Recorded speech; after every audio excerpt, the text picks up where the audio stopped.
Fala, meu lindo, minha linda.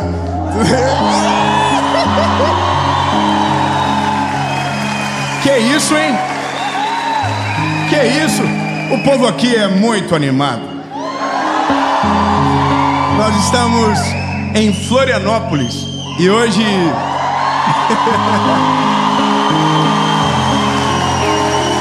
tem que respeitar. Hoje nós vamos gravar a série Vida. E a partir de hoje, aqui no nosso canal do YouTube, começa uma nova série. Uma série que eu tenho certeza absoluta que o Senhor Jesus vai ministrar ao seu coração. E coisas novas irão surgir. Coisas ainda maiores irão acontecer. E se você ainda não teve uma experiência com Deus de verdade, que essa série sirva de base para promover essa experiência e uma jornada com Jesus extraordinária começar. Eu só quero te pedir um favor antes de começar a mensagem.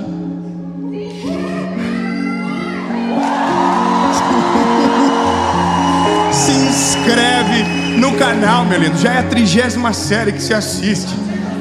Ativa o sininho. Oh, se inscreve no canal, ativa o sininho, deixa o like, comenta, compartilha. Gente, eu tô apaixonado. Obrigado. E vamos fazer o seguinte. Antes que eu chore, antes de começar, vamos para a mensagem.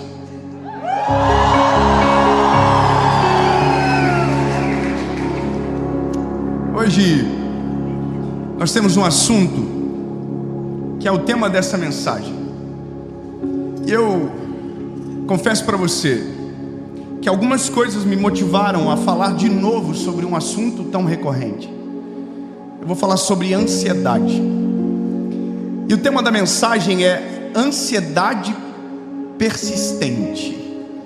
Sabe, uma coisa que eu ouvi esses dias e que me colocou uma pulga atrás da orelha e que de uma certa forma me incomodou bastante.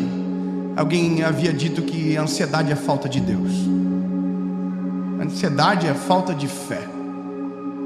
E quando eu ouvi isso, eu me incomodei profundamente e busquei algumas respostas no Senhor. E hoje eu quero dividir com você sobre esse sentimento que assola tanta gente, que destrói tantos sentimentos, que coloca pessoas em cama, que traz desejos de morte. Eu quero que você pegue a sua Bíblia e abra comigo o Evangelho de Jesus, conforme escreveu Marcos, capítulo de número 4, versículo de número 34. Evangelho de Jesus, conforme escreveu Marcos, capítulo de número 4, versículo de número 34. Diz o seguinte a palavra: sem parábolas ele não lhes falava, e quando eles estavam a sós, ele explicava para os seus. Esse é o retrato do início de uma história. Está deixando claro que sempre Jesus se fazia compreendido, principalmente para aqueles que estavam próximos a ele. Mas aí um cenário totalmente novo aparece na história. E naquele dia, sendo já tarde, disse-lhes: passemos para o outro lado. E despedindo a multidão, levaram-no consigo, assim como estava no barco, e havia também com ele outros pequenos barcos. E se levantou uma grande tempestade de vento, e as ondas batiam no barco, de modo que o barco se enchia d'água. E ele, Jesus, estava na parte de trás do barco, dormindo sobre uma almofada. E eles o acordaram, dizendo-lhe: mestre, não está preocupado que a gente vai morrer? E ele, levantando-se, repreendeu o vento e disse: acalmem, aquieta-te, mar. E o vento cessou, e houve uma grande calmaria. E Jesus disse: por que vocês ainda estão com medo? Por que vocês ainda não acreditam completamente. Eu lido com pessoas todos os dias. Eu confesso que eu nunca imaginei a proporção das coisas que Deus faria através daquilo que nós estamos fazendo agora, que é pregando o Evangelho de uma maneira simples, para todos. E eu jamais imaginaria que um projeto que nasceu em um teto, um lugar de um restaurante, um mezanino de um restaurante, para 30 pessoas, alcançaria milhões de pessoas. E à medida que o tempo passa, algumas coisas ficam ainda mais latentes para nós que estamos nessa ponta pregando.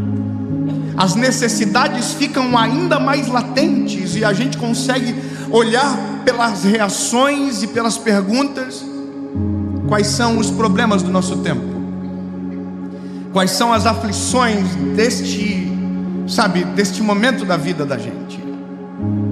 E a pior de todas, a mais recorrente, a mais assustadora, é a ansiedade. Algumas pessoas nós tratamos através das mensagens, mas outras a gente conversa. E quando eu digo tratar, não estou falando da figura médica, estou falando da figura de conselho, de conforto em algum momento, através da palavra. Mas nós, rotineiramente, conversamos com alguém, seja num ambiente rápido, passageiro como o aeroporto, ou às vezes numa mesa de restaurante, sobre o assunto ansiedade. Agora, nessa semana, a gente teve um contato com uma pessoa muito famosa no Brasil, que estava enfrentando crises de ansiedade absurda, a ponto de parar a carreira, a ponto de desistir de tudo. Eu não estou falando de uma carreira pequena, estou falando de uma carreira gigantesca, de milhares e milhares de pessoas que acompanham e de centenas de famílias que são sustentadas por aquela carreira artística. E aquela pessoa que a gente conhece, todo mundo, eu também, da tela, da internet, forte, imponente, corajosa, parecia um gatinho escondido atrás de uma mesa, parecia um menino, abrindo o coração e dizendo: olha, eu estou com medo, eu estou com crise de pânico, estou com ansiedade, eu acho que eu não consigo mais. E aí eu estou aqui olhando, e eu sei que aquela pessoa acredita em Deus de todo o coração, e que confia no Senhor de verdade. E eu estou aqui olhando para aquilo, sabendo que falar de Deus de novo parece que não vai fazer tanto sentido, porque aquela pessoa já conhece Deus. E na contrapartida, algumas semanas atrás, alguém me diz publicamente: olha, a ansiedade é falta de Deus. Então, peraí, se a ansiedade é falta de Deus, quem conhece Deus e vive o Evangelho jamais terá ansiedade. Se for desta maneira, quem conhece Jesus está imune às dores da vida e jamais vai ficar com medo do amanhã. Se for assim, discípulo, pelo amor de Deus, você não tem o direito de ficar ansioso. Se você ora, você não tem o direito de ficar ansioso. E as pessoas estão colocando isso na gente. A gente chega a se perguntar: mas será que é porque eu não confio em Deus de verdade então? Será que o problema sou eu? E quando não questionamos a existência de Deus, olha, mesmo confiando em Deus, permaneço ansioso, então Deus não existe. E essa é a realidade da vida. Todos nós somos assolados por esse sentimento todos os dias, de ansiedade, de angústia, porque essa é a vida. A questão é: como eu resolvo isso? E aonde eu encontro as respostas que preciso para então acalmar o meu coração e me livrar desse sentimento que me aprisiona? E aí eu vou para a palavra. Ah, irmão, eu sou apaixonado pela Bíblia, porque tudo aquilo que a gente acha, a Bíblia tem certeza e nos explica, tirando aquilo que a gente acha para colocar verdade no nosso espírito. E quando você tiver qualquer dúvida, deixa eu te dar um conselho: vai para a palavra, vai para a Bíblia Sagrada. A palavra nunca vai te colocar em dúvida, ela vai te trazer paz e certeza. Então, se a dúvida é que a ansiedade é a falta de Deus, a palavra vai me trazer certeza que não. Já começamos bem. A ansiedade não é falta de Deus. A ansiedade não é falta de fé. Ah, vamos começar a treta. Olha,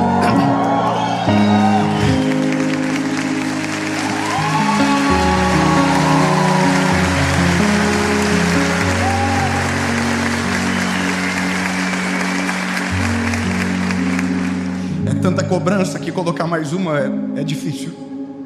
Eu estava conversando com uma garotinha essa semana, e ela me dizia das pressões da vida dela, do tanto de prova que ela tem. Enquanto ela falava, eu comecei a ficar ansioso. Eu desisti do colégio no lugar dela. E eu perguntei para ela, na sua sala muita gente toma medicamento? E ela começou a falar a lista que todo mundo que está na sala dela toma. São todos adolescentes. E eu falei assim: o sangue de Jesus tem poder. Essa é a realidade. Doenças que na nossa geração parecia que não eram reais, quando pelo menos eu era adolescente, hoje são reais. Remédios que nem sequer eu sabia o nome, hoje todo adolescente sabe e toma. Então o problema está começando na base, está chegando na nossa fase e parece que tudo vai de mal a pior. E aqui eu vou para a palavra. A palavra começa com Jesus dando uma ordem para os seus discípulos e todos aqueles que estavam juntos. Vamos para o outro lado. A ordem é simples, e a ordem vem de Jesus. Jesus está dizendo: entrem no barco, comecem a remar, que nós vamos para o outro lado. E assim acontece. Eles entram no barco, e o caminho em direção ao destino que Jesus havia passado começa. E Jesus é maravilhoso. Ele não está muito preocupado com o que vão dizer, porque enquanto todo mundo remava, Jesus está dormindo. Eu sei que a gente às vezes passa batido nesses exemplos, mas ele era o chefe, irmão. É claro que ele já havia servido muito, e naquele dia não foi diferente. Mas no momento ele está dormindo, e a Bíblia diz que ele está em cima de uma almofada, porque ele não é bobo nem nada. Eu acho fantástico esses detalhes. Ele não só está dormindo, como ele está numa almofada, porque ninguém merece dormir num pau, uma tábua. Não é verdade, irmão? Jesus é inteligente, botou aqui, deu uma coisa arrumadinha, top, e mimiu. Só que olha o detalhe, mais um interessante. Jesus dormiu aonde o barco é controlado, na parte de trás, aonde fica o leme. Jesus dorme ali, uma sonequinha bem top. E aí a Bíblia diz que uma tempestade começa.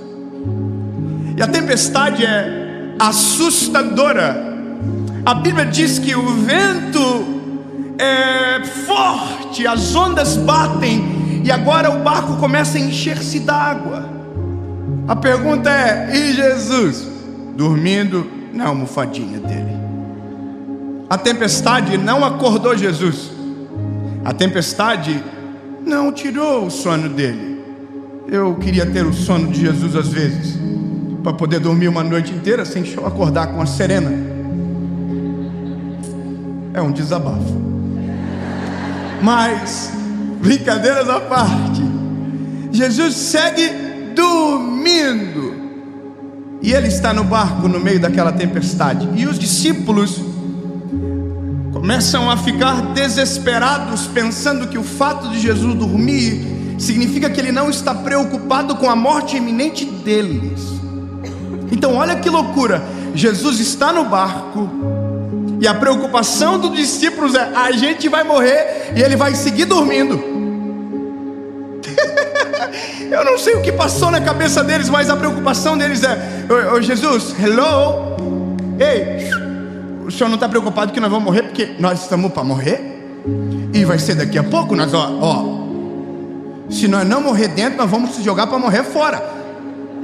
Jesus, só um detalhe, veja que interessante. Eu não estou falando de gente que não conhece a Jesus. Eu não estou falando de gente que não andou com ele, ou que não o ama, ou que não o conhece. Eu estou falando de gente que dorme e acorda com Jesus todos os dias. Agora entenda quão poderosa é a circunstância difícil para nos amedrontar e confundir os nossos sentimentos. Entende que, puxa, esse homem transforma água em vinho, esse homem multiplica pão e peixe, esse homem cura cegos, leprosos, paralíticos, e a minha preocupação é que eu, que sou do time, vou morrer afogado e ele vai ficar dormindo. Entende que o sentimento não tem lógica? Sim ou não? O sentimento é absurdo e ele não tem lógica. Então eu começo a entender que a ansiedade, esse sentimento, realmente, ele não tem lógica. E ele não confia em Deus. Se a ansiedade fosse uma pessoa, essa sim eu poderia dizer que não tem Deus em momento nenhum. Porque ela não confia em nada. Ela tira todas as nossas certezas. Ela rouba o nosso chão. Ela tira as nossas esperanças. Agora, o ansioso, não. O ansioso, ele tem Deus. O ansioso, ele confia no Senhor. Eu sei que às vezes tem uns que não, mas entende, o que eu estou falando é um panótipo geral. Ele conhece ao Senhor. Ele já viu Deus fazer coisas extraordinárias. O problema é que quando o sentimento se torna maior do que o indivíduo, quando o sentimento se torna maior do que nós, quando as emoções nos governam e nós deixamos de governar as emoções, aí sim, deixamos de confiar em Deus de maneira completa. Aí sim, deixamos de ter fé em Deus de maneira completa. Mas entenda que não é a falta de fé que traz ansiedade, é a ansiedade que traz falta de fé. Eu quero...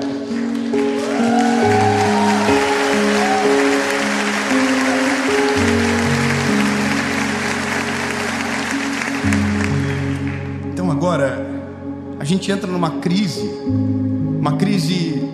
emocional, porque nós como seres humanos temos uma batalha que é anular-nos, que é anular os nossos sentimentos, que é anular as nossas vontades. E entenda, quando eu estou falando disso, eu estou falando de o que o Evangelho diz, porque não vivo mais eu, mas Cristo vive em mim. Aí a gente vai entrar numa confusão gigantesca, lindo, porque a gente vai começar a remeter aos princípios de tudo. Quem governa? Quem domina? Quem é o que está no comando? Quem é que está no centro? Quem é que está com as mãos segurando na ponta?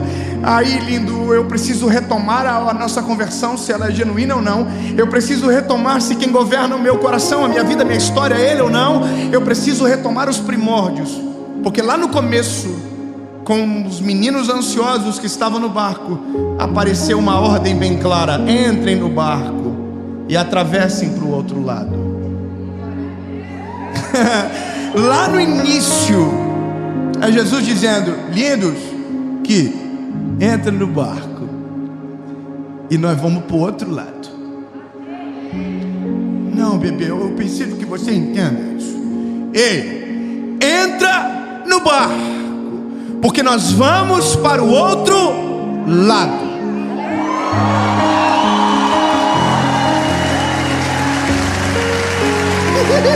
Não. Vamos agarrar aqui, ó. Entra no barco. Pô, é que quando eu fiquei aqui travado, eu falei assim: o quê? Como assim? É isso aqui, ó. Entra no barco, que nós vamos para o outro lado. Irmão, sabe por que eu estou dizendo isso? Porque podia dar o tsunami na terra, podia dar um furacão, podia cair 19 raios no mesmo barco. Não importa. Ele falou lá: nós vamos.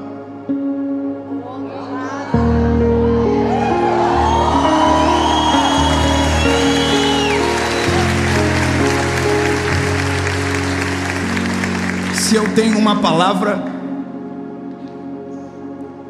se eu tenho um endereço claro, se eu sei o que sou e quem Deus é em mim, eu não preciso ter medo do que acontece no meio. Eu só preciso ter certeza de como que vai acontecer no final. Eu preciso anular esse tempo passageiro para dizer: Deus, eu sei quem tenho crido e sei que é maravilhoso. Se Deus me deu uma palavra sobre o amanhã, eu preciso parar de temer o entretempo, sabe? Eu só preciso crer dizendo: sim, Jesus, se o Senhor falou que nós vamos para o outro lado, não importa, vou ficar tirando água do barco até o Senhor acordar e falar: aquieta-te vento, acalma mar, porque eu ainda permaneço no barco. Entende? Não, agora vamos resolver a treta. Porque tem gente que ainda vai sair de uma mensagem como essa assim, dizendo: bom, e a vida continua o caos. É verdade? Tem gente que ainda pode terminar esse vídeo dizendo: eu cansei, eu não aguento mais, eu até queria crer no que esse garotinho está falando aí, mas eu durmo e acordo com o mesmo sentimento. Eu quero a gente descortine as nossas emoções. Vamos descortinar o que a gente pensa. Se os discípulos vendo Jesus no barco, aquilo não era suficiente, sejamos sinceros, que também não nos é suficiente saber que Jesus está no controle da nossa história. A gente tem que ser sincero. Pensa, irmãos, a gente se move pela fé. A Bíblia diz: bem-aventurado aqueles que não viram e creram. Mas entenda que nós não vemos Jesus aqui. Alguém está vendo? Só porque eu tenho um pouco de medo de você. Ninguém. Mas pela fé nós podemos saber e sentir que Ele é real, verdadeiro e está aqui através do seu Espírito Santo. Amém.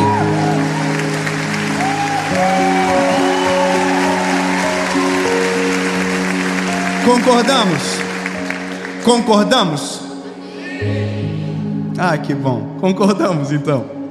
Então vocês estão reconhecendo que mesmo sabendo e tendo certeza que Ele está no barco, isso não é suficiente. Vocês são ruins mesmos. Nós somos. Eu também sou assim. E eu tive já centenas de provas contra mim, dizendo que é isso que eu sou. Eu prego o Evangelho. Eu falo de Jesus bonitinho para todo mundo. Mas tem dia que eu estou assim: será que o Senhor está me ouvindo mesmo? Será que o Senhor está se importando com aquilo que eu estou passando? Será que o Senhor sabe das responsabilidades que eu tenho? E eu sei que Ele está no controle, porque eu já vi a prova desse controle centenas de vezes. Mas sempre tem um amanhã que vai precisar que eu saiba de novo. Então sejamos sinceros. Saber que Ele está no barco não é suficiente. Eu sei que a nossa humanidade é difícil, mas entenda que tem uma coisa que acalma mais os discípulos do que a própria tempestade acabando. É quando Jesus acorda.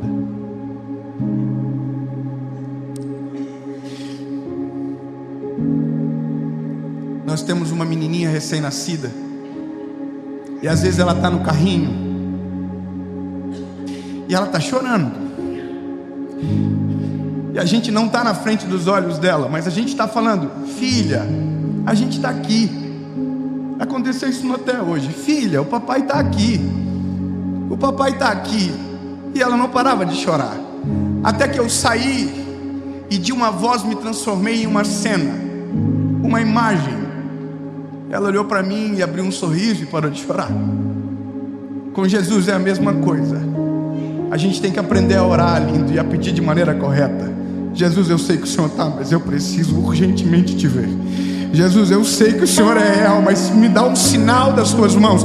Jesus, eu não sei como eu vou ver e sentir, mas eu preciso. Entende que a oração certa traz a resposta real que a gente precisa. E eu não estou te dando uma receita de bolo, eu só estou dizendo que existem maneiras de nós sufocarmos esses sentimentos, e o sentimento se constranger com o amor e o favor de Deus sobre nós. Eu poderia te contar as minhas histórias, mas eu perderia tempo demais. Eu só vou dizer para você o que acontece aqui. A Bíblia vai dizer que Jesus é acordado. Acordado. Jesus não acordou por conta do vento. Jesus não acordou por conta da tempestade. Nem sequer as águas que invadiam o barco foram suficientes para acordar. Mas a voz de um discípulo foi.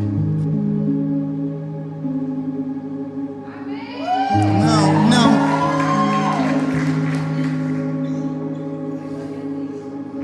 Ah, lindo, se você soubesse que a tua voz é muito mais alta do que a tempestade que você vive.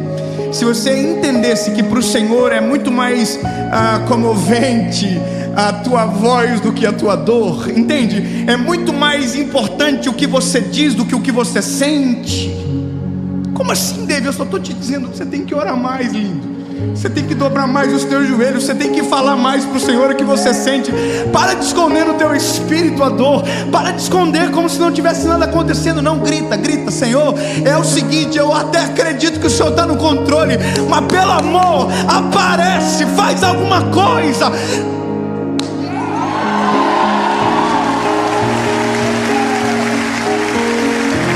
Porque se a gente não fazer assim, além de ansioso, a gente vai ser hipócrita. Porque é isso que a gente quer. Deus não está sujeito às nossas vontades. mas a Bíblia diz que o Senhor não resiste a um coração contrito e quebrantado.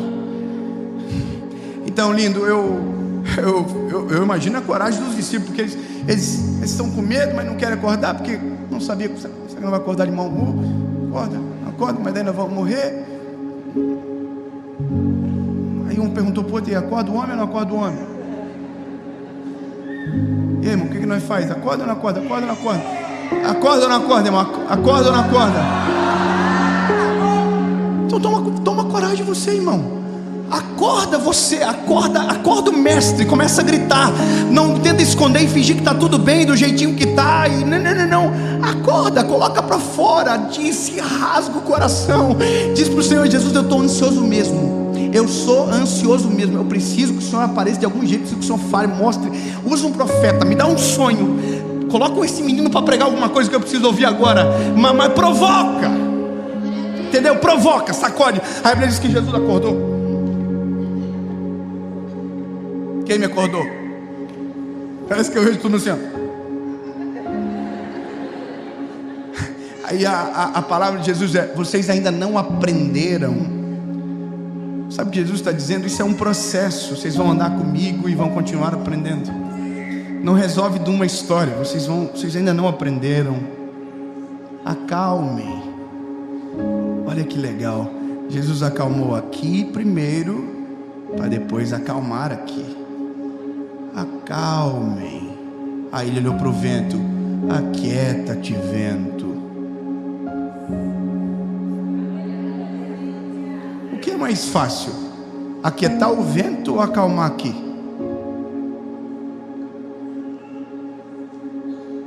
Seja sincero, lindo. É mais fácil de Jesus parar a terra do que acalmar a tempestade que acontece dentro do nosso coração muitas das vezes. Mas Jesus demonstra de maneira clara que Ele se preocupa mais com o que acontece aqui do que o que acontece aqui. Lindos, acalma o coraçãozinho de vocês. O vento, cala a boca, baixa a bola. A Bíblia diz que o vento fez assim, ó. Mas eu imagino que o coração dos discípulos ficou aqui, ó. Tudo olhando para Jesus assim, ó. Quem é este que até o vento e o mar obedecem? Quem é esse? Quem é esse?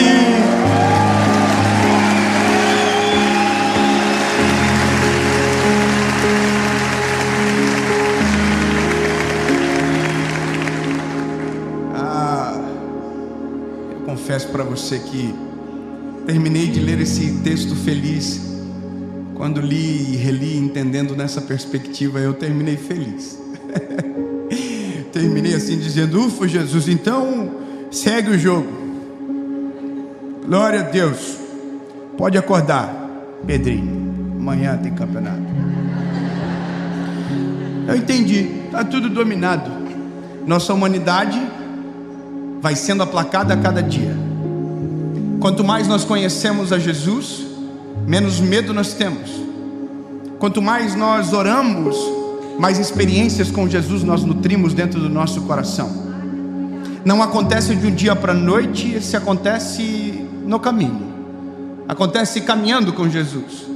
Então, basicamente hoje eu sou ansioso, amanhã vou ser um pouco menos, depois de amanhã menos ainda, e depois de amanhã muito menos do que ontem. Mês que vem quase nada, até uma hora que eu pegue a almofada, deite no lado de Jesus e deixe o pau torar para dentro do barco. Até que chegue uma hora que eu confie 100% e deixe a onda bater.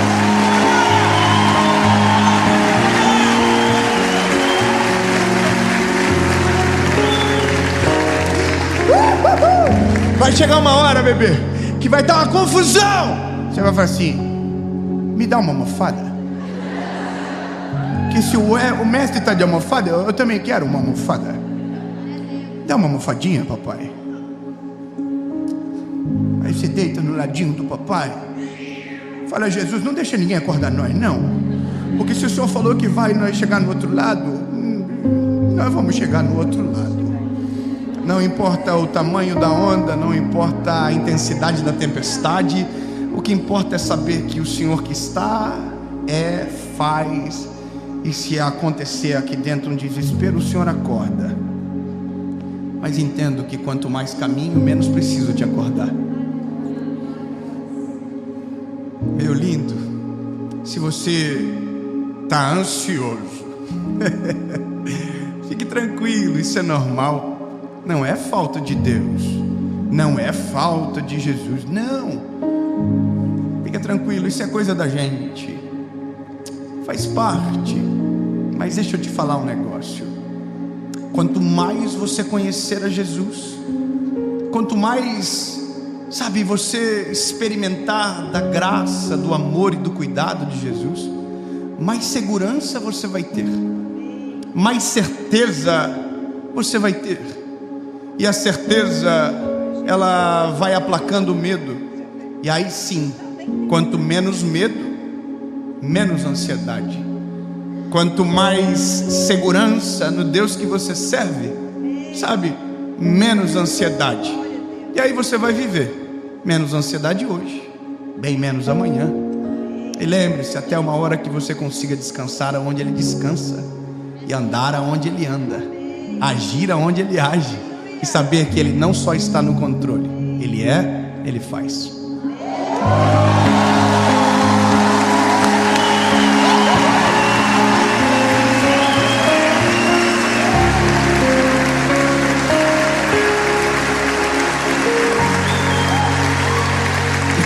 Vou te contar, eu estava tão ansioso para essa série.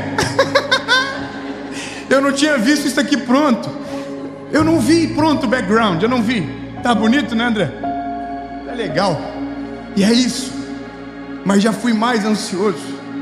Já tive muito mais cabelo branco por conta de série gravada. Enquanto eu falava, eu tô aqui lembrando: Jesus, cada série que passa, mais de boa eu tô ficando.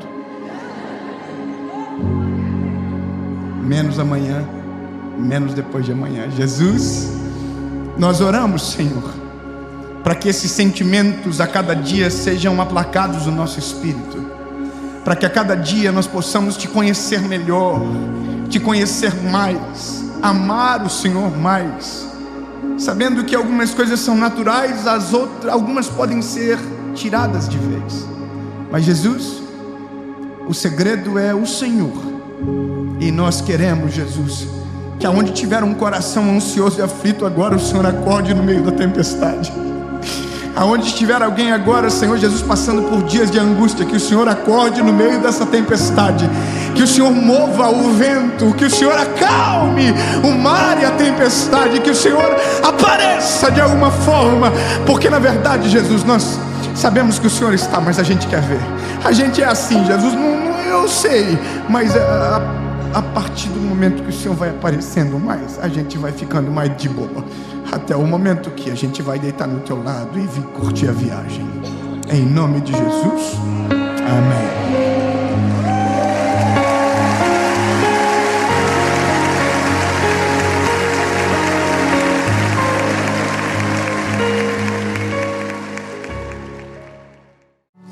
Fala, meu lindo, minha linda.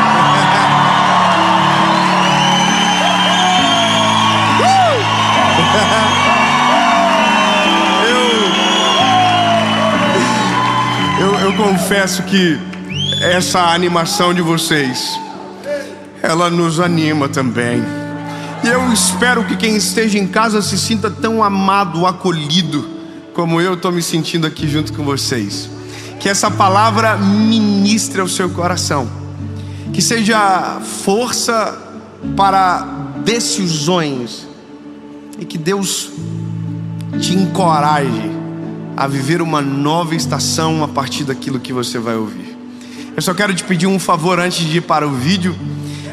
Toda segunda-feira, 7 horas da manhã, em ponto, tem uma mensagem para você aqui no canal.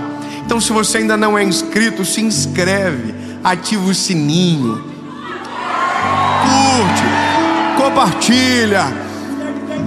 Hashtag 10 milhões. Meu Deus. Mas vamos chegar em 10 milhões. Falta pouquinho. Falta coisinha assim de 2 milhãozinho. Meu Deus, o que é 2 milhãozinho para você? Manda pro amiguinho, que manda pro primo, que manda pro tio, que top. Então compartilha, ativa o sininho, curte. Quando você curte o YouTube, entende que é um negócio que ele pensa, o que é isso? Tanta gente curtindo, deve ser bom. E ele manda para mais gente, e quanto mais gente assistir, melhor. E vou falar em assistir, bora pro vídeo.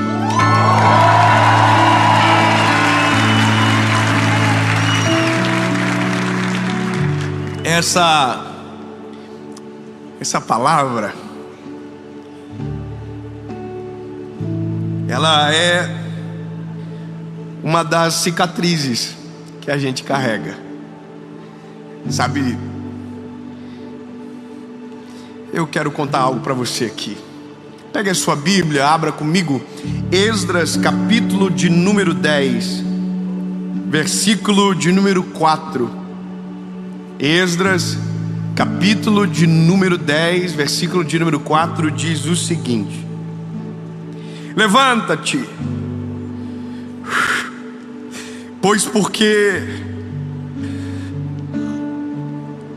te pertence este negócio, e nós seremos contigo. Esforça-te e faça.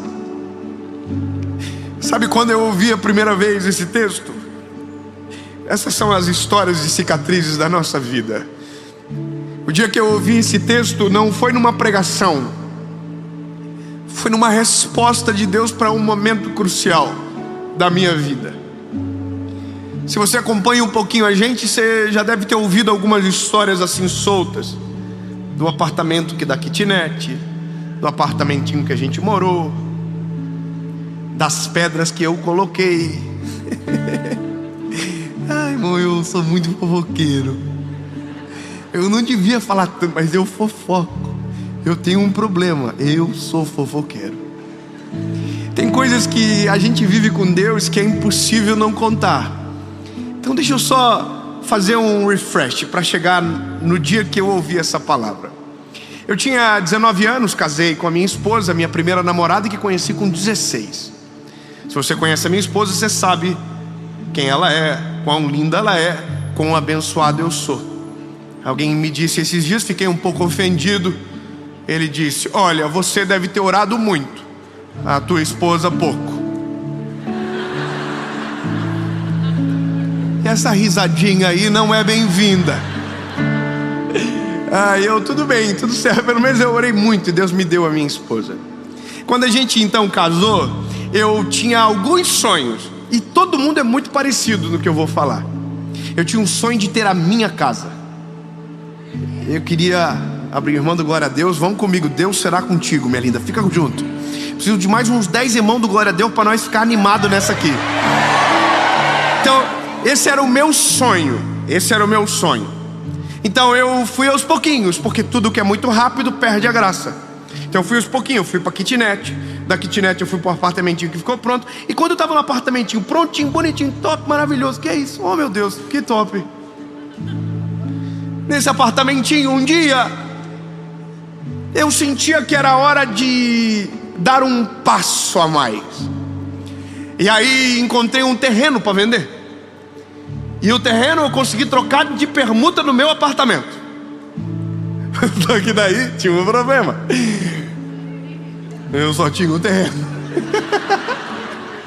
E sabe, tem coisas na vida que Deus nos impulsiona e que a gente tem dificuldade, e a gente tem um pouco de problema de crer completamente. Então a gente faz e se arrepende 5 minutos depois, mas aí já está feito.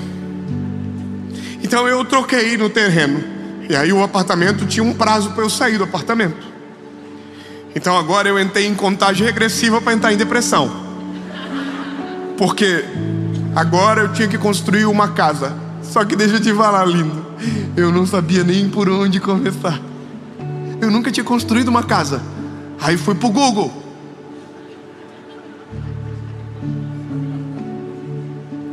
E aprendi a fazer planta. E desenhei a primeira planta da minha casa. Escuta essa que você vai amar. Ai, deu 600 metros quadrados.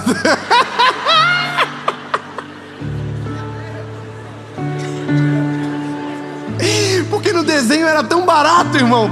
só risquinho pra cá, risquinho pra lá. E eu fiz com aquela medida que 1 centímetro era 1 metro. Então fiz a casa top, uma folha linda. E passei, mostrava pra minha esposa. Falava, que é isso, hein? É top! E aí fui na casa de um amigo meu, aquela casa de 600 metros quadrados. Talvez ele vai ver essa mensagem. Aí eu mostrei pra ele aqui, ele falou, nossa, que é isso, hein? É maior que a minha casa. Aí eu já olhei pra ele assim, quê? Eu não tinha noção de nada, irmão. Aí ele falou assim, quanto você acha que você vai gastar 1 metro? Eu falei, que metro? Eu não sei como que é que faz a conta. Faz uma conta aí, ele me passou um valor de metro, irmão. Quando eu olhei, eu coloquei na calculadora os 600 vezes o valor do metro, que deu o resultado. Eu peguei a folha e dobrei. Falei, a gente não precisa de tudo isso para viver, não. Que é isso? E aí desenhei outra planta. E essa deu 220 metros. Que é isso? Morava em 48. Recorde mundial. Fiz a planta. Encontrei um arquiteto que aceitou fazer aquela planta que eu desenhei. Eu tinha alguns sonhos. Abrisse já a porta da casa, visse o fundo do terreno. Coisa de sonho. Cada um tem o seu. E aí eu fui no arquiteto. O arquiteto me cobrou 5 mil. Falei, o senhor faz em quantos? Isso que estava só nos 5 mil do projeto. Irmão, ele parcelou, fechei, fiz o projeto. E agora entra esse texto. Porque a conta não fechava nunca. Aquela conta nunca iria fechar. Eu fui para o culto, fui para a igreja. E estou eu sentadinho, tentando prestar atenção no culto. De vez em quando abri a Bíblia. O que eu coloquei lá dentro? A planta. Eu olhava a planta me olhava, nós os olhávamos. Só tinha uma palavra, impossível.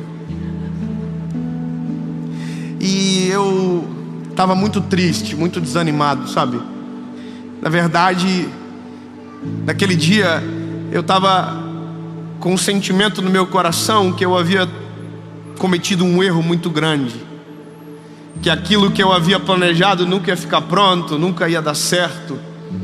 O valor era alto demais, o milagre era grande demais, tudo era tão difícil que eu fechei a Bíblia no sentido assim de que acabou o plano, acabou a planta.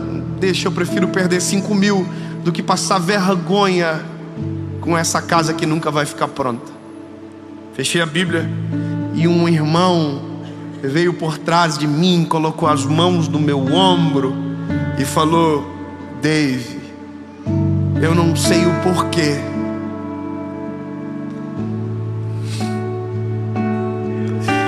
mas eu estava no meu banco e Deus me incomodou para te dar uma palavra. Só que eu não sei o porquê, eu nem conheço o texto, mas é Esdras capítulo 10, versículo de número 4. Aí eu falei para ele, eu tenho que abrir? Ele falou assim, pode abrir, porque eu não abri. Aí eu abri, Esdras capítulo 10, versículo 4. Levanta-te! Ei, levanta-te, porque a ti pertence este negócio. Tem de bom ânimo e fazei-o, esforça-te, porque eu serei contigo.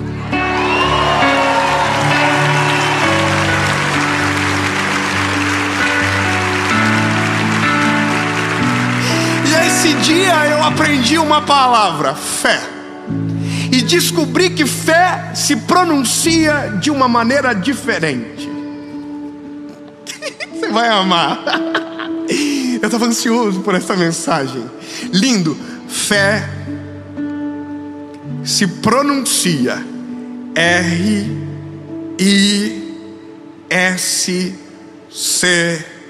ó. Fé se pronuncia risco, porque você não vê o chão, mesmo assim assume o risco de dar o primeiro passo. Você não consegue ver a porta, mesmo assim leva as mãos para a maçaneta que ainda não existe. Só que a fé, que é a firme convicção nas coisas que não se vê,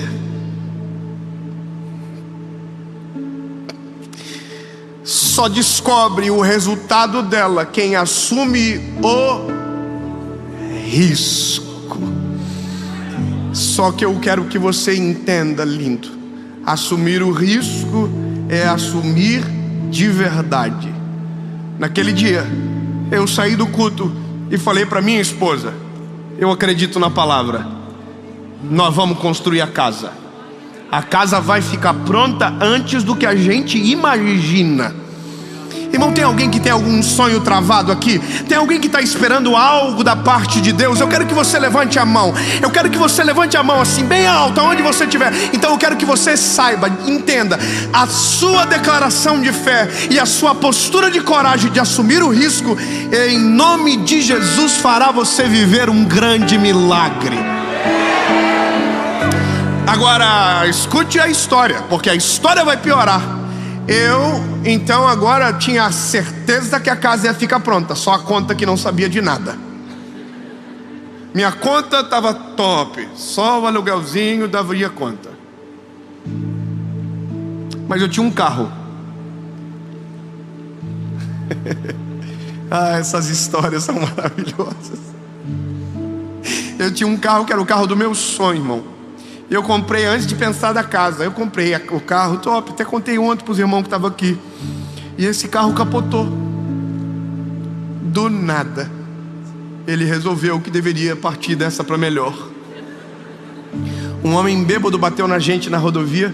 A gente capotou o carro, ficou de perna para cima.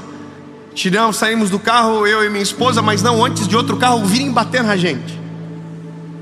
E o carro bateu em alta velocidade e o nosso carro girava na rodovia, virado de cabeça para baixo.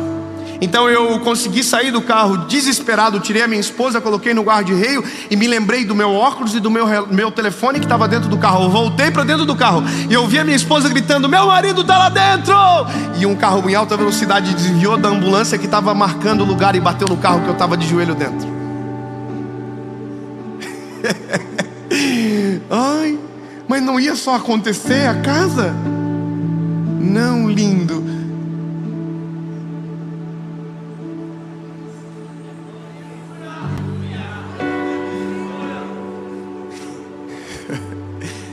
Saí eu do carro que nem um gato. Um gato. Gostei dessa. Minha esposa confirma. Saí do carro como eu sou todos os dias. Aí tinha um cortezinho no joelho, mas nada, um negocinho assim. Aí o paramédico veio, falou: não é nada. Eu falei: mas corta pra ver. Ah, irmão, sofri um acidente, deixa o atendimento ser completo. Aí ele cortou, não era nada, era só um negocinho assim, um vidrinho que ficou. Aí eu falei: nossa, perdi a calça, né? Que benção. Resumindo, eu nunca tinha feito seguro de um carro. E aquele carro tinha feito seguro. Eu nunca tinha um carro daquele valor, mas aquele carro tinha acabado de ser quitado fazia 10 dias antes do acidente.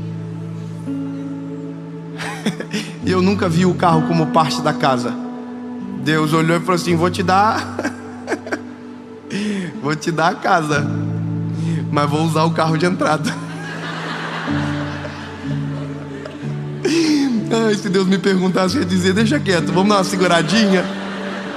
Só que como Deus sabe o que é melhor para nós, alguma coisa que Ele nos tira é para nos devolver em proporção dobrada e incalculável.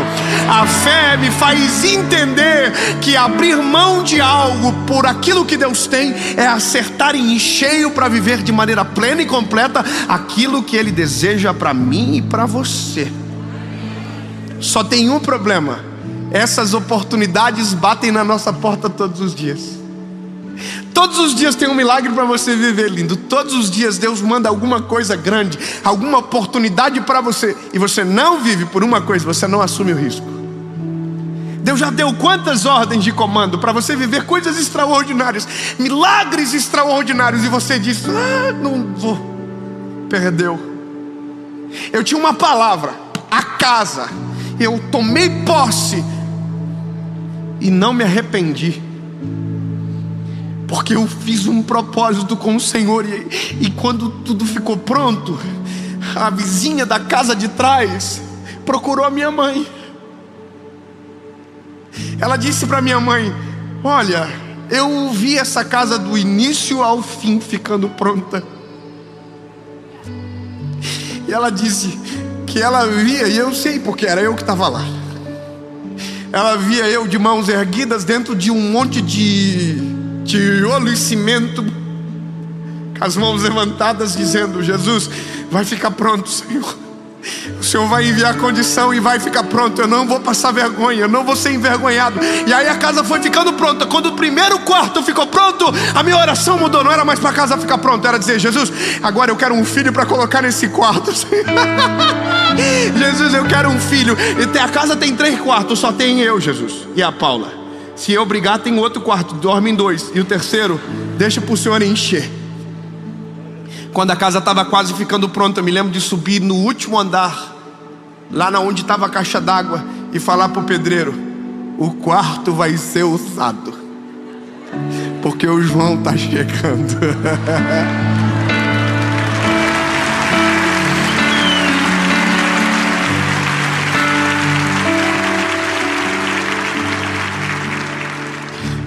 Eu li uma história essa semana de um pastor Jentezen Franklin, e ele contou uma história de uma oportunidade que ele perdeu. Você conhece alguém que já perdeu uma grande oportunidade e quando perdeu, depois que passou, descobriu a... Conhece? É, né? Ele, tadinho, era um pastor relevante, a igreja estava pujante, haviam acabado de construir um novo prédio e agora faltava mobiliar o prédio, e estavam em vento em popa com aquela missão, quando um telefone dele tocou dizendo: olha, temos uma televisão à venda, o valor da televisão é 3 milhões de dólares, mas Deus nos moveu para vender para vocês por um valor abaixo, e a gente só vai fazer se for para vocês 2,5 milhões. O ministério desse pastor é um ministério evangelístico também, e ele é um dos grandes pregadores da televisão americana, mas não tem a sua televisão. Aí escuta que doideira, ele se sentiu impulsionado a comprar. Não, eu vou comprar. Só que aí ele fez o que a fé nos oculta: conta. E eu vou te falar, lindo, não tente colocar na ponta do lápis a história de um milagre, a conta nunca vai fechar. Entendeu, bebê? Não dá para descrever, não dá para contar. Milagre não se explica, se vive. É óbvio, você pode, mas é difícil a gente, na nossa capacidade, tentar explicar a provisão e o cuidado do Senhor. Bom, a história se resume ele dando uma negativa e desistindo da compra. A gente não vai dar conta, a gente não vai conseguir, a gente tem que mobiliar a igreja, a gente tem que terminar o templo. Então, muito obrigado. Passaram-se 6 meses e a lei de telecomunicações nos Estados Unidos mudou. E aquela televisão, que era a princípio para uma pequena cidade chamada Gainesville, recebeu o aumento de potência para atingir todo o estado da Geórgia. E a TV, que valia 3 milhões e a igreja pagaria 2,5 milhões, 6 meses depois valia 50 milhões de dólares. Sabe o que eu aprendo? a melhor oportunidade não é a que passou. Talvez a melhor oportunidade é aquela que te traz um monte de problemas, dificuldades, batalhas. Mas é muito melhor você abraçar uma oportunidade cheia de problemas do que viver uma vida inteira hipervalorizando uma que passou. É crer, é assumir o risco de dizer: Jesus, eu não consigo, mas se o Senhor está dizendo que eu posso, eu posso. É a casa. Vocês não vão acreditar na casa. A casa ficou pronta e a gente entrou na casa no mês de outubro de 2017. Dezembro, nosso filho nasceu. Voltamos para o Brasil para morar na casa. Só que quando voltamos, o YouTube aconteceu. E aí você não vai acreditar. A casa é muito doido isso, irmão. A casa não servia mais, porque do nada a gente virou ponto turístico na rua. Em 3 meses eu não conseguia mais chegar e entrar dentro da minha casa. Todos os dias tinha alguém filmando, fazendo foto, e a gente já não sabia se era mais seguro ou não. Até que um dia um monte de homem mal encarado dentro de um carro ficou na frente da minha casa, esperando eu chegar, e meu pai pediu para que eu não fosse para casa. E aí você vai dizer: David, mas você batalhou tanto pela casa. Batalhei. Entenda o que eu vou te dizer agora, lindo, pelo amor de Deus. Lembra da primeira planta que eu desenhei?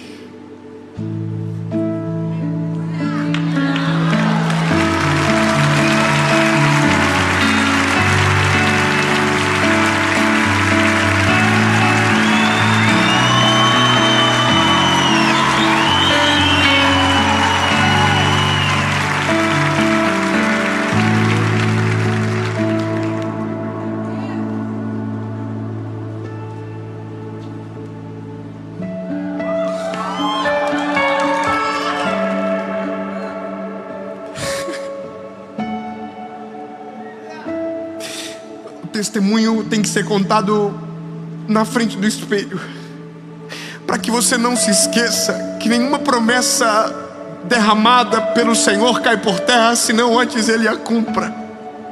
Eu era só um garotinho desenhando uma casa, e que naquele dia parecia distante.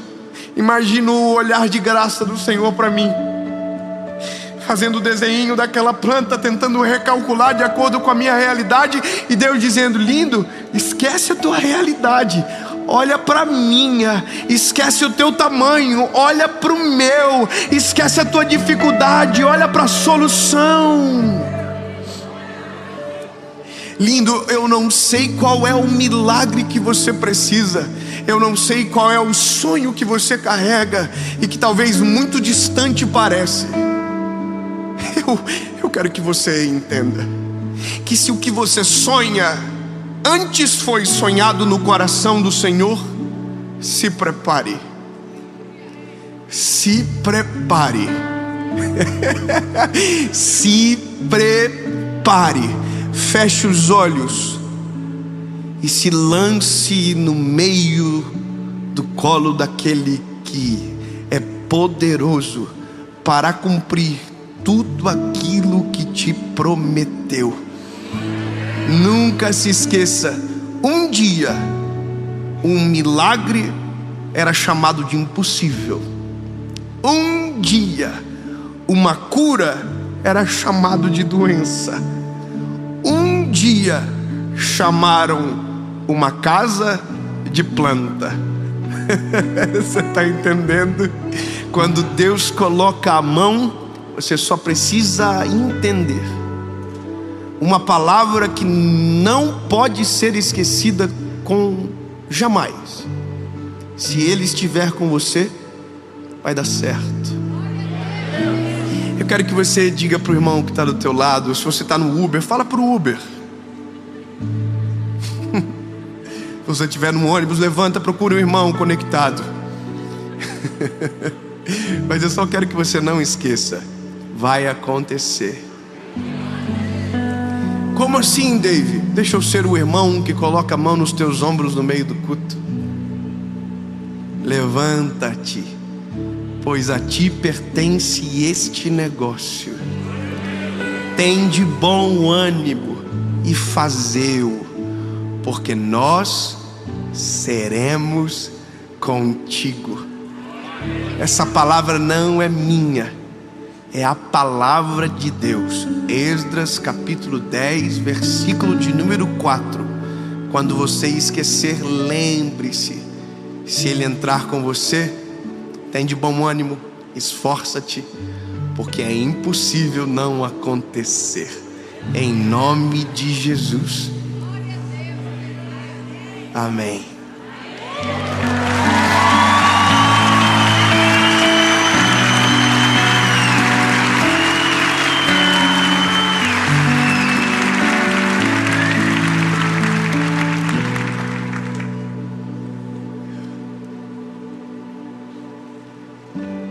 Jesus, eu te amo. Tu és maravilhoso. E essa palavra reacendeu em nós todas as promessas que o Senhor liberou sobre nós. E sim, Jesus, nós cremos que nenhuma palavra irá cair por terra, senão antes o Senhor a cumprirá, porque Tu és fiel para cumprir tudo aquilo que prometeu. Jesus, se o Senhor nos impulsionar, nós iremos nos lançar, mesmo sem ver, mesmo sem os nossos olhos perceberem, nossas mãos tocarem, mas se a Tua presença nos dizer vai, nós iremos. E em nome de Jesus, os nossos olhos verão tudo o que o Senhor prometeu. Em nome de Jesus.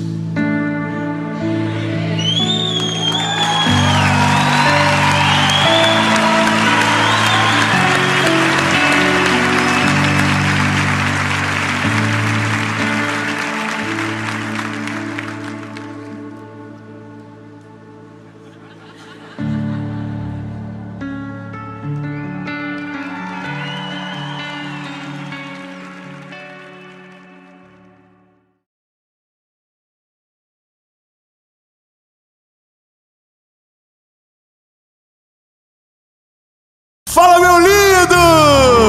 Minha linda!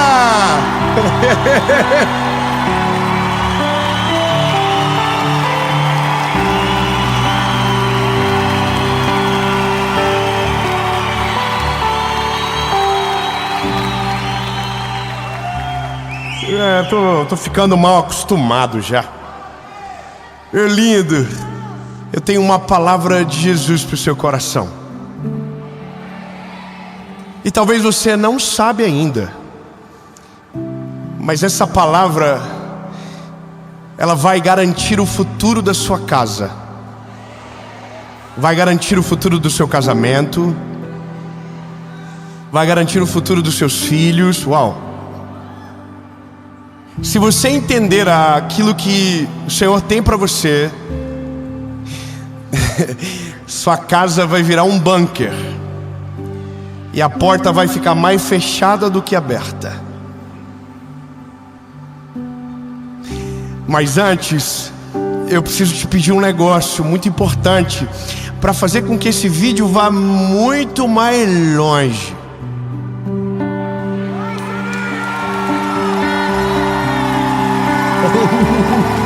Ó, curte o vídeo, curte. É rapidinho, aperta o botãozinho do likezinho, top, do joinha. É de graça. E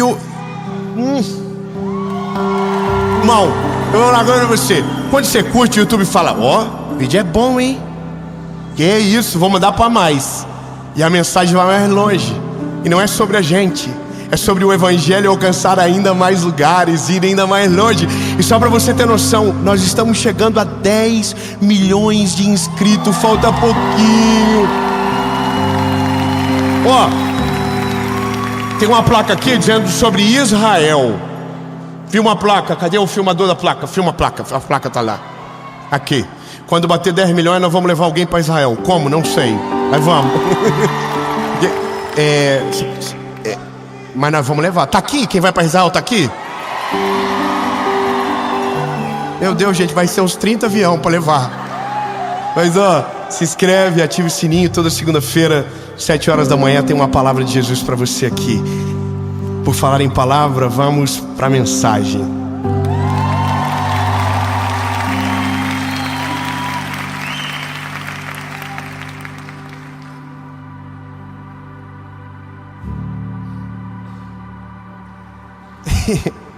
Eu estava esses dias no carro. O carro foi me buscar. E o carro era blindado.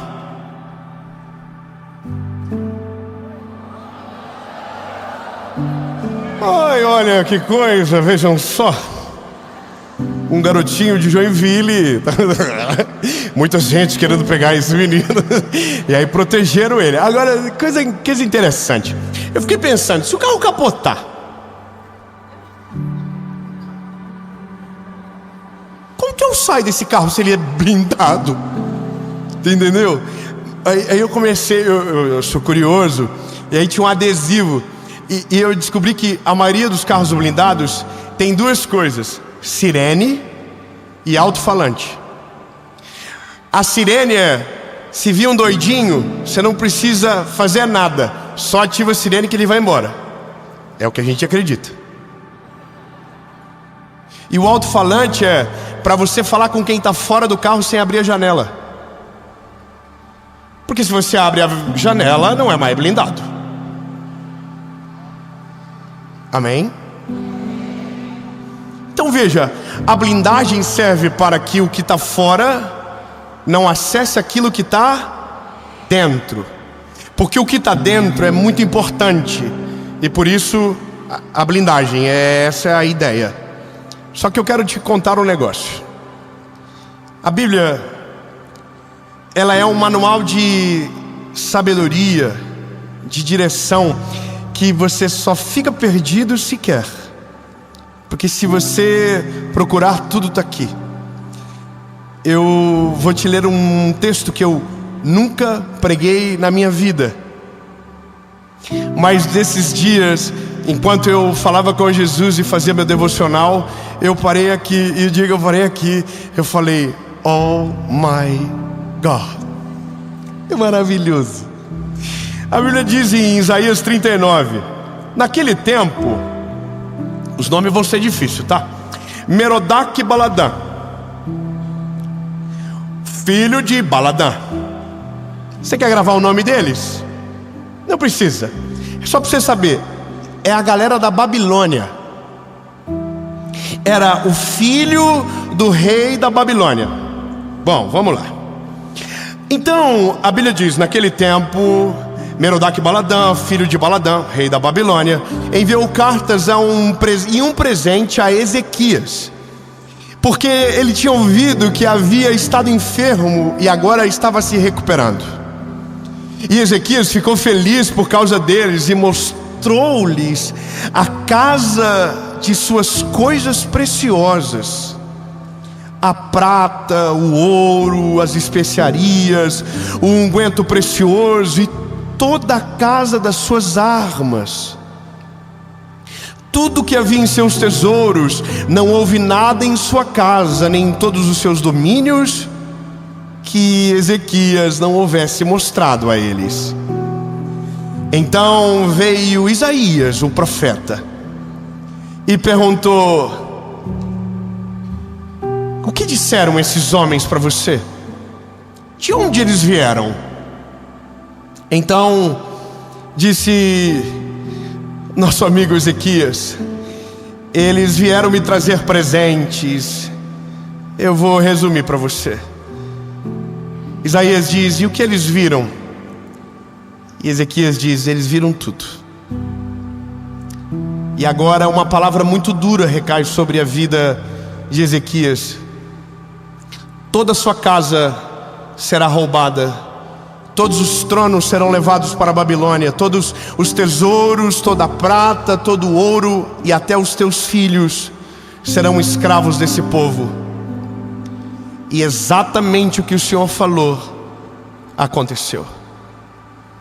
O que me desperta uma crise, porque não é por acaso que a Bíblia faz questão de estar aqui, isso aqui, sabe? Se você estudar um pouco sobre a vida de Ezequias, você vai perceber um negócio. Ezequias era um homem bom. Ezequias não era um homem mau. Ezequias era um rei inteligente, era um homem de Deus. A Bíblia diz que teve um momento que ele até deu uma desequilibrada nas coisas. E a Bíblia diz que então Isaías, que era o profeta daquela época, disse para ele que os dias dele seriam abreviados e que ele morreria de uma doença. E a Bíblia diz que ele entra no quarto, vira a cara para a parede, chora. E aí Deus muda de opinião e volta a Isaías dizendo: olha, vão ser acrescentados mais 15 anos na tua vida. Ou seja, ele era um homem bom. Só que quando chega esses homens, ele não teve malícia, ele não teve visão. E eu vou te falar o que entorpece a nossa visão: a nossa arrogância. Veja, a gente entende que o reinado de Judá ou de Jerusalém era muito grande, até porque havia herdado de Salomão, que foi muito próspero. Então, a gente gosta de mostrar as coisas para os outros. A gente é assim. Quando eles chegam, eles vieram com cartas e um presente. Não era para ser uma pesquisa, mas a Bíblia diz que Ezequias se empolga. Ezequias traz eles para dentro de casa, mostra todas as coisas. E naquele dia, provavelmente naquele dia, despertou algo na Babilônia que em pouco tempo se cumpriria. Uau! É muito tesouro no lugar só. Vamos levar para a Babilônia. E a Bíblia diz que eles foram sitiados pela Babilônia, escravizados pela Babilônia. Tudo porque um homem abriu uma porta e disse: entra, deixa eu mostrar para você o que eu vivo. Deixa eu mostrar para você o que está aqui dentro. Olha aqui a minha família, olha os meus tesouros. E esse é o problema, porque a gente pensa que a nossa casa está acessível para todos. E eu quero que você entenda que um lar é o seu refúgio. O lar não é ambiente de descobertas. O lar é ambiente de consolidar. Eu vou ser mais abrangente, mas é que fica difícil. Eu vou ser claro então. Não é qualquer pessoa que deve entrar na sua casa. Eu vou além. Não é qualquer pessoa que você pode mostrar o que Deus está fazendo na sua vida. Eu sei que isso é ruim, porque a gente é fofoqueiro. Eu sei, porque eu sou. E eu vou te dizer que essa parada, ela é difícil de a gente controlar. Mas eu quero que você entenda. A Bíblia diz que nós temos que se alegrar com os que se alegram, chorar com os que choram. Mas no mundo de hoje, o que mais tem é gente que chora com o que se alegra e gente que se alegra com aquele que chora. Os sentimentos estão confusos, portanto, você não pode abrir o coração para qualquer um. Você nunca sabe quem está do outro lado da linha ouvindo a tua voz. Você não sabe para quem você está abrindo o teu coração, portanto, tenha cuidado. Porque se você abre o choro para quem ri, o riso vai aumentar o choro que você tem. E isso é dolorido demais. Mas agora Bom, a gente precisa entender que se a nossa casa é um refúgio, dentro dela precisa ter um altar. E é a ausência do altar que não faz a gente ter a sensação de refúgio. Não, você não entendeu, eu vou melhorar. A gente não vê a nossa casa como um refúgio porque não tem um altar lá dentro. O que é um altar, Dave? É algo que declara a posse do lugar. De quem é? É de Deus, é do Senhor Jesus. É dele. A casa é o lugar que você volta. Sabe, eu vivo uma vida muito doida. Eu viajo muito, mas não tanto. Eu viajo de 10 a 12 dias por mês. Eu sei que parece muito, mas podia ser 31. Só que daí eu não teria mais esposa, não teria mais filhos e não teria mais ministério. Certo?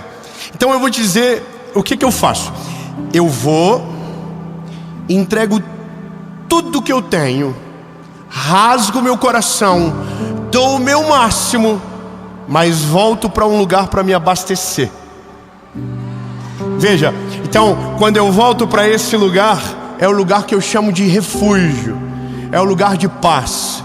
É o lugar onde eu não quero guerra. É o lugar onde eu não quero briga. É o lugar onde eu quero, sabe, viver. Então esse é o meu lugar. Nesse lugar o inimigo não entra. Nesse lugar a crise não tem o direito. Nesse lugar eles não podem invadir. Os medos, as preocupações é no lado de fora. Mas como que você garante a porta fechada? O altar estabelecido. E o altar de uma casa é a mesa.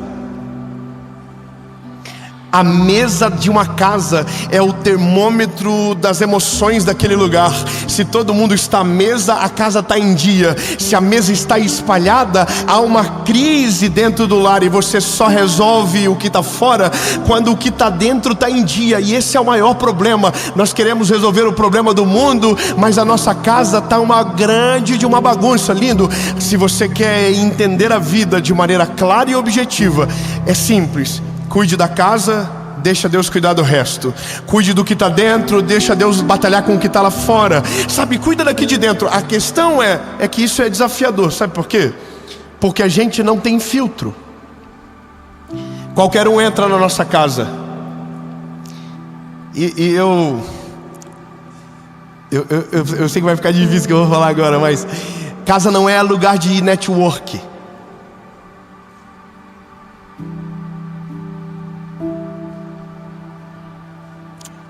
Como assim? Tá vendo? Não, irmão. Lugar de network é no restaurante. Lugar de network é no shopping. É na reunião de negócios. A casa é o lugar onde você esconde o teu tesouro. A casa é o lugar onde você protege a sua família. A sua casa não é um ambiente de experiência, é um ambiente de comunhão. E comunhão você tem com aqueles que compartilham daquilo que você carrega, não daqueles que tiram do que você tem para oferecer. Essa é a distinção. Então, lindo, o problema de Ezequias é que quando Isaías pergunta para ele, ele faz uma pergunta muito simples: quem são, de onde vieram? Em outros termos, ele estava dizendo: são de Israel? São da tua tribo? É do teu povo? Não é do meu povo. Aí a luz de Isaías faz assim, ó. Aí ele diz: sábio, Deus não está usando Isaías ainda, é só um homem inteligente. E ele diz: e você mostrou alguma coisa para eles? E aí Ezequias diz: mostrei tudo. Aí a Bíblia diz que naquele momento Deus toma ele e ele diz: pois então eu tenho uma péssima notícia para você. Veja, a nossa sabedoria faz a gente filtrar e criar critérios para quem entra na nossa vida e acessa a nossa casa. E o critério é: você vive o que eu vivo? Você crê no que eu creio? você ama o que eu amo, você se entrega para aquilo que eu me entrego, você compartilha da mesma paixão por Jesus que eu tenho, você compartilha da mesma fidelidade pela esposa que eu carrego, você também honra os filhos como eu honro, você honra os pais como eu acredito que deve ser honrado. Aí é aqui que tá, porque daí começa a cair um, começa a cair o outro, começa a cair o outro, e aí você começa a descobrir que no fim vai ser bem pouca gente que vai entrar na tua casa. Eu amo muita gente, mas muito pouco vai lá em casa. Aliás, eu vou até te falar a verdade, eu penso 1 milhão de vezes em quem vai lá. Você sabe, né, que tem uns momentos da vida que tem muita gente que te liga, né? Tem vezes que não liga ninguém, mas daí quando Deus dá uma abençoadinha, aí tem muito curioso que diz: vou marcar, vou passar na tua casa. Pode passar, eu vou atender lá embaixo. Irmão, eu não tenho vergonha de dizer isso não. Eu não tenho o maior problema de receber no pátio, mas não entra nem a pau. Eu vou te falar, eu tenho prudência de, se eu vou buscar alguém ou almoçar com alguém, eu penso o carro que eu vou usar, porque eu não quero mostrar nada para os outros. Eu não quero ninguém sabendo do que eu estou vivendo. Eu não quero saber de ninguém que eu estou comprando. Eu não quero que os outros saibam de nada. Por quê? Porque o que os outros não sabem não tem como paralisar. O que os outros não sabem não tem como deteriorar. Está tudo guardado dentro de casa, escondido.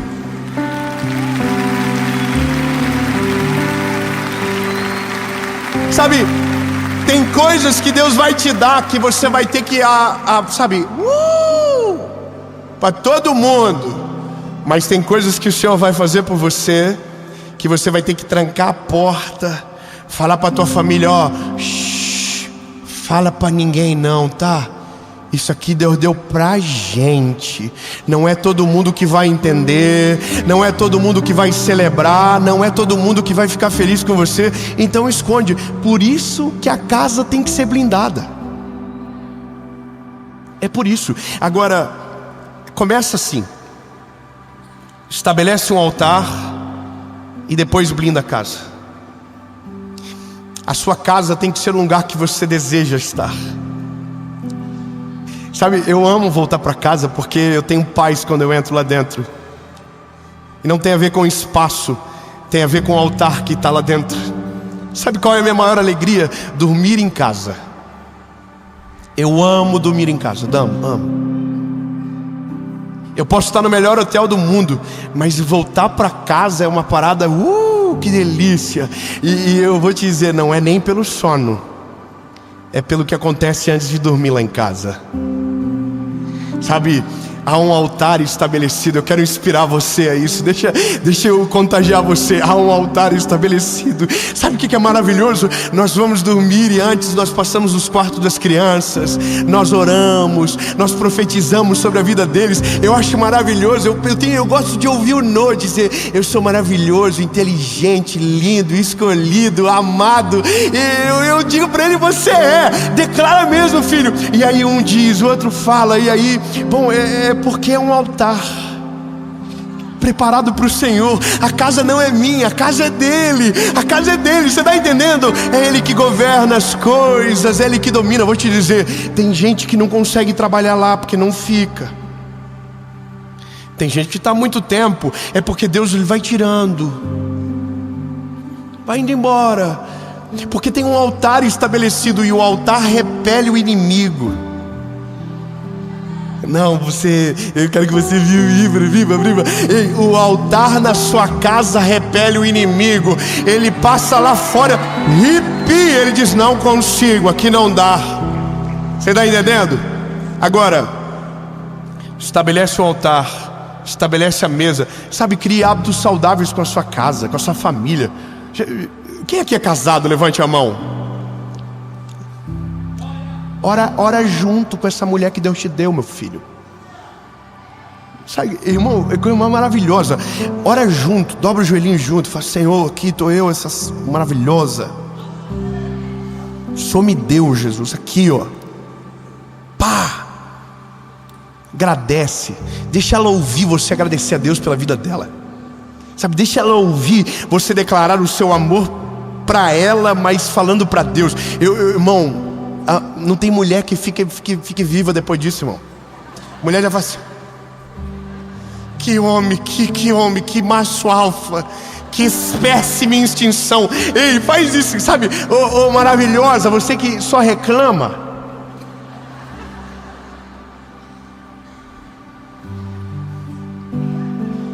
Jesus, obrigado por esse maravilhoso, homem lindo, Jesus. Senhor, nunca vi nada igual na terra, e o Senhor me deu. Irmão, o homem fica assim, ó. Irmão, aí você começa a criar um ecossistema. Aí você passa nos quartos dos teus filhos, e quando você orar, deixa a lágrima correr e cair nas costinhas deles. Parece bobo, mas quando eu era garoto e eu tive o meu encontro com Jesus, eu me lembro que um dia eu estava na igreja e um amigo meu, que hoje inclusive trabalha comigo, pregava dizendo: quantas vezes eu acordei com meu pai orando e chorando em cima das minhas costas, e as lágrimas dele me acordavam. E eu dizia comigo: um dia eu quero orar sobre a vida dos meus filhos e me derramar na presença do Senhor. Sabe, a memória que eu tenho é que uma das orações mais intensas da minha vida foi com o João no meu colo, 2 dias depois de ele nascer. E esse é um legado permanente que você cria. Você protege a sua casa, você protege os seus, você esconde. E depois desse dia lindo, você vai ficar muito seletivo. Depois que você faz isso, você vai ficar insuportável. Não é qualquer um mais que vai entrar na sua casa, porque agora a sua casa não é um ambiente desequilibrado, é um ambiente de paz. Entende? A régua aumenta, meu lindo, a régua aumenta de maneira sobrenatural. Aí você vai começar a ver que os filtros começam a acontecer de maneira natural. Tinha gente que ia, não vai mais, vai te ligar, vamos marcar. Aí você fala: vamos deixar, eu estou de boa hoje. E aí você fecha a tua casa de maneira hermética, e o inimigo não tem poder sobre ela. O inimigo não tem poder sobre o teu casamento.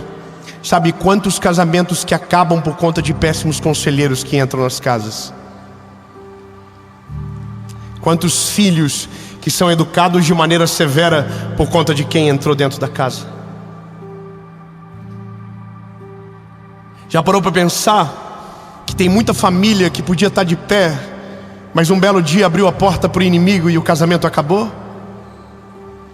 Já parou para pensar que tinha muita família para prosperar e não prosperou porque trouxe o inimigo para dentro de casa? Porque contou o que não era para contar, porque mostrou o que não era para mostrar. Lindo, é tão sério isso.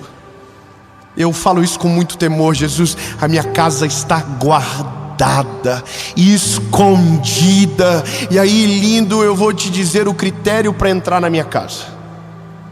E termino aqui. Na minha casa entra quem eu tenho comunhão. O que é comunhão? Comunhão é aqueles que eu sento na mesa, eu saio melhor do que quando cheguei, e a pessoa também sai melhor do que quando chegou. Comunhão é uma troca genuína. O que eu tenho, eu honro você, e o que você tem, você me honra. E isso é comunhão. Comunhão é quando cresce junto. Quando um fica para trás, alguma coisa está errado. Não estou falando de dinheiro, não estou falando de status, não estou falando de fama, estou falando de caráter. Estou falando de honra, estou falando de temor. Lindo, se alguém vai na tua casa e afeta o ambiente espiritual que está lá, você não pode deixar entrar.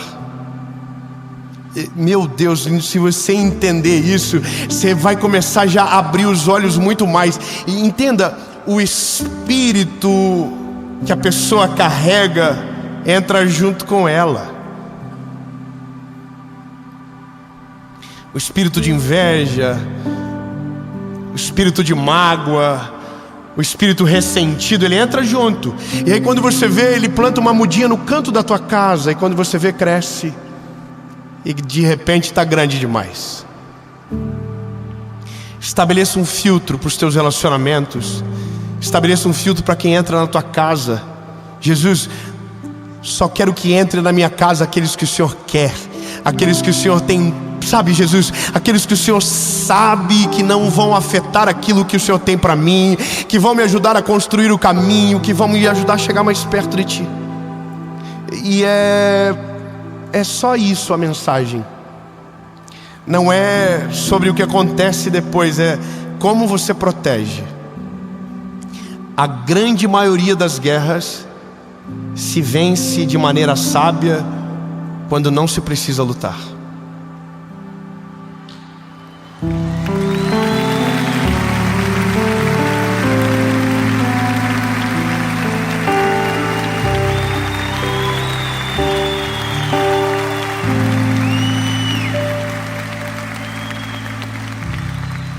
Como eu protejo a minha casa, Dave? Estabeleça um altar dentro dela. Dedique ao Senhor. Crie rotinas saudáveis que protejam os seus filhos, que protejam o seu casamento e que protejam a sua vida com Deus. E depois que o altar estiver estabelecido, que a mesa estiver pronta, desfrutem da comunhão. E o dia que você viver isso dentro da sua casa, a porta vai ficar mais trancada do que aberta, porque só vai abrir para aqueles que irão dividir com você do pão e da comunhão genuína. Os que quiserem roubar, os que quiserem tirar a tua paz, aqueles que quiserem trazer coisas, sabe, destrutivas, não terão o poder sobre a sua casa, sobre a sua família, porque o Senhor vai te dar sabedoria e visão para dizer: pode esperar no pátio, que eu já estou saindo.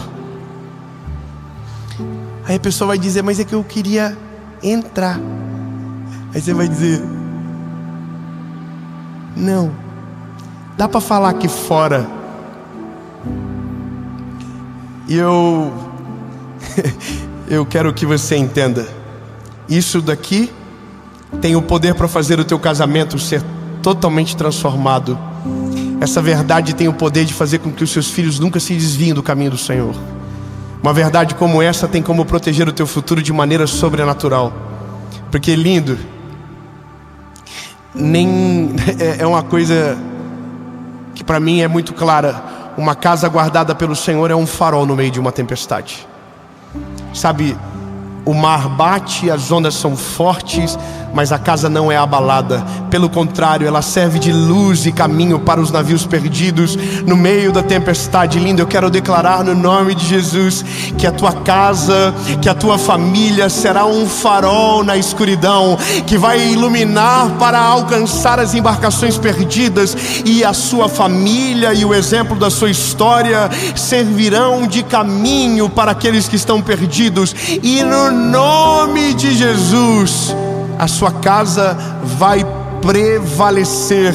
Não importa o vento, não importa a tempestade, não importa a circunstância, porque ela está blindada, selada pelo Senhor, de dentro para fora, e o mal não vai entrar.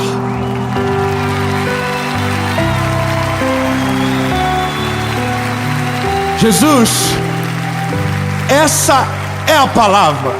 O mal não vai entrar na nossa casa. Jesus, nossas emoções, nossos sentimentos não serão atacados. Aquilo que o Senhor tem para nós não vai ser impedido, Jesus.